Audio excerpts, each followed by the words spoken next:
Inireklamo ni mamamayang Liberal Party List Representative Laila De Lima ang mga piskal na humawak sa mga kaso niya noon na may kinalaman sa iligal na droga. Para sa iba pang detalye, nasa linya ng telepono si Camille Samonte. Camille, sino-sino ba yung mga nireklamo at ano ang basihan? Truth, naghahain ng reklamo ang kampo ni mamamayang Liberal Party List Representative Laila De Lima sa Department of Justice laban sa 10 prosecutors na humawak sa kanyang dating mga kaso dahil ito sa umano'y grave misconduct at gross ignorance of the law. Kabilang sa mga inireklamo sina Provincial Prosecutor Ramoncito Bienvenido, Ocampo Jr., Deputy City Prosecutor Darwi Cañete, Senior Assistant City Prosecutor John Quincy Carandang at 7 iba pa. Ayon sa legal counsel ni De Lima na si Atty. Dino De Leon, nagpagamit umano ang mga prosecutor sa anilay politically motivated at gawa-gawang kaso laban sa kanyang kliyente noong Duterte administration.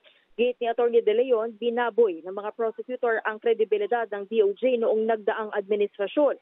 Delikado raw kung ang mga piskal ay nagpapagamit, nananamantala ng justice system at gumagamit ng resources ng gobyerno para patahimikin ang mga miyembro ng oposisyon.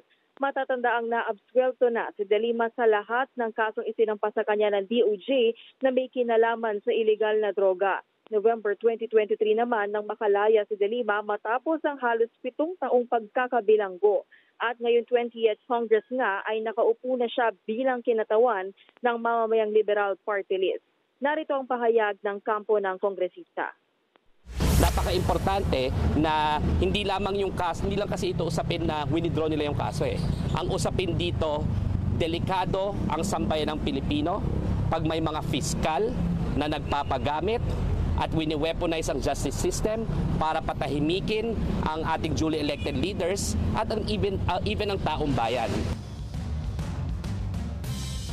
Unang hakbang pangalang daw ito ng kampo ni De Lima. Balak din daw nilang ireklamo ang mga piskal sa ombudsman dahil naniniwala rin silang dapat matanggal ang mga piskal at maparusahan. Ruth?